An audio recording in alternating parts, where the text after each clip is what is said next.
My top 10 players heading into both conference games. We're starting off with the NFC side of things. Now we're taking everything into account on this. We're taking accolades, awards, history, youth, everything into account. Let's start with the NFC side of things. Number one is obviously Saquon Barkley. This dude is the best player on the field no matter who they're playing up against. In 1 year with the Eagles, he would finish 100 yards away from breaking a 40-year record, first team All-Pro, Pro Bowl, and he finished top 5 in MVP voting. And on top of that, he's one of the most likable guys in the whole league. He's not a selfish player. He had the opportunity in Week 18 to tear up his former team who let him walk out of the building. He didn't even start. He didn't complain. And on top of that, he's gotten his team to the 1 yard line 9 different times where Jalen Hurts ended up scoring. Has he complained once? No, unlike his other teammate, AJ Brown. Top 10 is going to be very O-line heavy because the Eagles have one of the greatest O-lines in the past decade. Number 2 has to be Jordan Mailata. The best tackle in the league. He's the highest graded tackle in the league. He's given up 1 sack all season, and he's got a 6'8" frame. This dude's a giant. 2-time Pro Bowler, and you got first team All-Pro this year.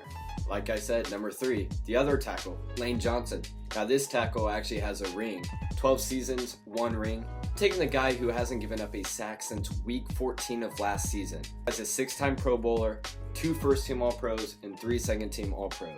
I may have him a little high, but I'm taking Jayden Daniels 4. I think that he's the best player on the Commanders. I'm taking him over Jalen Hurts. If Jayden Daniels wins on Sunday, he will be the first rookie quarterback ever to make a Super Bowl. I mean, we're already assuming he's winning Rookie of the Year. He's led his team to 5 walk-off wins, meaning game-winning plays in the last 10 seconds or overtime.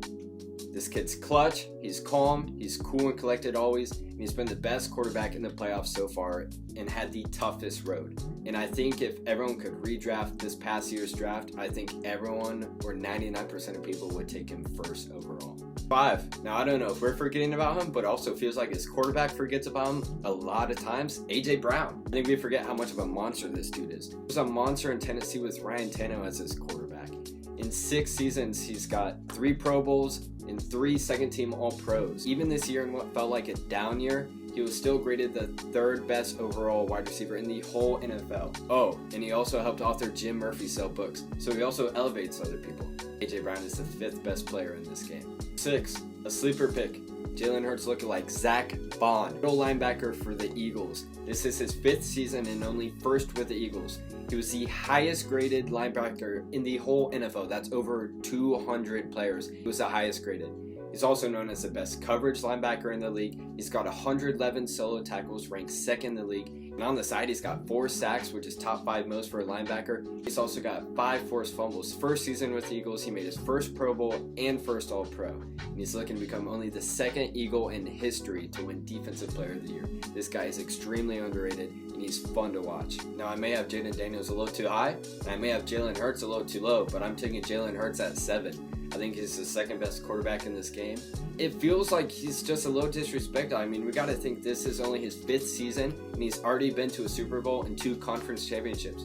If he wins Sunday, he'd been to 2 Super Bowls in 5 years. Looking at a guy who got benched in college in the biggest game of his life during halftime for Tua. So he's probably one of the most underrated quarterbacks in the entire league. And I might be doing it right now because he's not flashy. He doesn't catch your eyes like Daniels does. He's very fundamental. He doesn't throw the most perfect ball, and his team limits him to like 20 throws a game. But he gets a job done when it matters. 2-time Pro Bowler and 2 all-teams under his belt in only 5 seasons. Say what you want about him, but I'm taking Jalen Hurts at 7. Number 8, my favorite player heading into this game, Bobby Wagner. It's his 13th season. He's got a ring, and he's been to 2 Super Bowls. Now, I strongly believe this guy is one of the main reasons they're here outside of Jayden Daniels. All right, Bobby Wagner is the sole leader of this defense. He's the missing piece. If they don't have Bobby Wagner, I don't think they're here. This guy's been to 9 Pro Bowls and 11 All-Pros. All right, he's got more All-Pros than Pro Bowls. I don't even know how that's possible. It's all active players in the entire league in career tackles. He's regarded as one of the greatest linebackers in NFL history. People were calling him washed and that he wasn't a great pickup and over the offseason and all that. He's also a member of the NFL 2010's All-Decade team. Top 75 player of all 2010 decade. He was the 3rd highest graded linebacker in the NFL at 34 years old. He's got 3 sacks, 26 quarterback pressures, and he's played the 9th most snaps in the whole league at 34 years old. I'm taking Bobby Wagner. Number 9, Terry McLaurin. This guy is a leader on offense. He kind of feels like a veteran, even though this is only his 6th season. Hardworking, he's quiet, he's humble, he's resilient. Not a complainer. He's been with this Washington team while they've gone through 3 different name changes and 2 different logos. He just came off an absolute best year so far. He was nominated for his first Pro Bowl, over 1,000 yards and 13 touchdowns. And now with the playoffs, he's got over 1,200 yards, 15 touchdowns. I'm taking Terry McLaurin at 9. For 10, Jalen Carter. I think Jalen Carter has the opportunity and possible future of being one of the best defense players in the entire league. I think Jalen Carter could be the next Aaron Donald Jr. One of the biggest defensive tackles in the league at 315 pounds. This is only his 2nd season. He's already a Pro Bowler and got All-Pro under his belt. Graded top 20 out of all 220 defensive tackles. Got the most forced fumbles as a defensive tackle. And he's got the 2nd most batted down passes. I think Jalen Carter has a bright future, and I'm taking him at 10. Now this top 10 was very Eagle heavy. It was 7 Eagles to 3 Commanders. And I think 11, 12, 13 would probably be Eagles too. Now we're going into the AFC side of things. Number 1, obviously Patrick Mahomes. I don't think many people would dispute that. It's his 7th season and 7th AFC Championship. Hasn't ever been worse than the Conference Championship. He's been to 4 Super Bowls in 7 years. Won 3 out of the 4. Has 2 MVPs, 6 Pro Bowls, 3 All-Pros. Here's a little comparison for him versus Brady, both before turning 30. Now this is if Mahomes wins on Sunday. This is what it would be looking like. Super Bowls 1, Mahomes 3, Brady 3. Super Bowl appearances, Mahomes 5, Brady 3. MVPs, Mahomes 2, Brady 0. Mahomes is already ahead of pace for Brady, and we'll see how this goes. But if he wins Sunday, then he would have been to 5 Super Bowls out of his 7 seasons, and we have not seen anything like it. Number 2, no doubt about it, has to be Josh Allen. He's the 2nd best player in this game.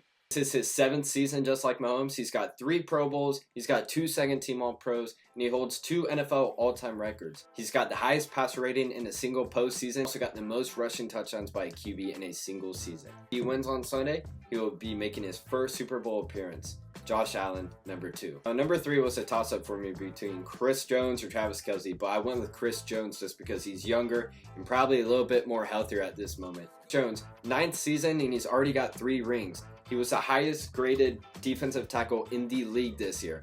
He was top 2 in hits, hurries, and pressures, has 6 Pro Bowls and 3 All-Pros. And on top of that, he is the highest paid defensive tackle in the league. Chris Jones at 3.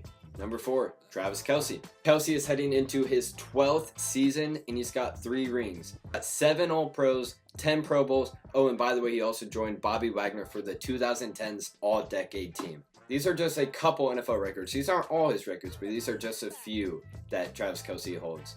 It's in postseason receptions by wide receiver or tight ends at 172 postseason receptions. He leads all tight ends in postseason touchdowns with 20. Postseason games with 100-plus receiving yards, he's got 9 of them. Postseason receiving yards by a tight end, he's got 2,020 receiving yards, only 2nd behind Rice. He's got the most 1,000-yard seasons at 7, and the most consecutive 1,000-yard seasons with 7. An overall look at Kelce, in case we forget how great he really was, because he slows down the regular season. These past 2 seasons, it kind of seems like he's been retired, but comes out in the playoffs. I think it's making us forget how great he really is. Overall, amongst the all greatest tight ends of all time, he is 3rd in receptions, 3rd in yards, and 5th in touchdowns, making him definitively a top 5 tight end of all time. Travis Kelce, 4. I know number 5 isn't a flashy pick, but it's Creed Humphrey.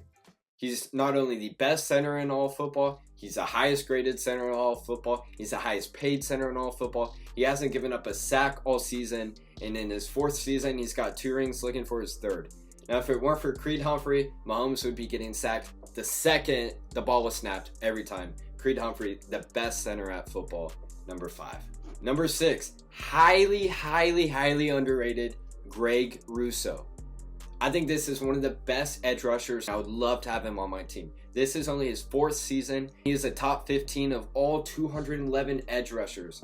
3rd in forced fumbles, 2nd in hits, top 10 in pressures, and batted down passes. Standing at 6'7", he is the tallest edge rusher in all of football. He is an absolute maniac, and I would love to have him on my team.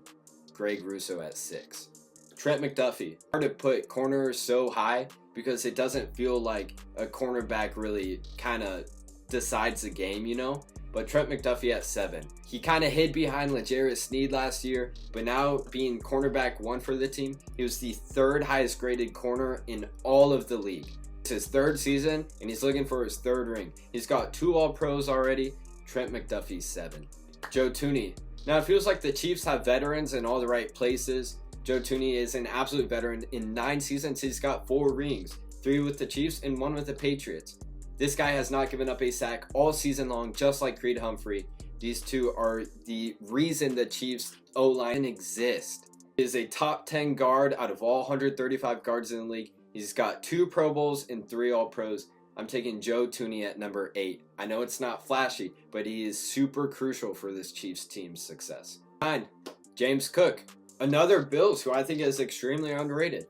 He led the whole league in rushing touchdowns this season with 16. He was 7th in the league in yards per attempt, only 1 fumble, so this guy does not lose the ball. And he was graded a top 10 running back in the entire league. I like James Cook a lot at number 9, and I still think he is undervalued. Number 9, James Cook. 10, the dude everyone likes, Dion Dawkins, tackle for the Bills.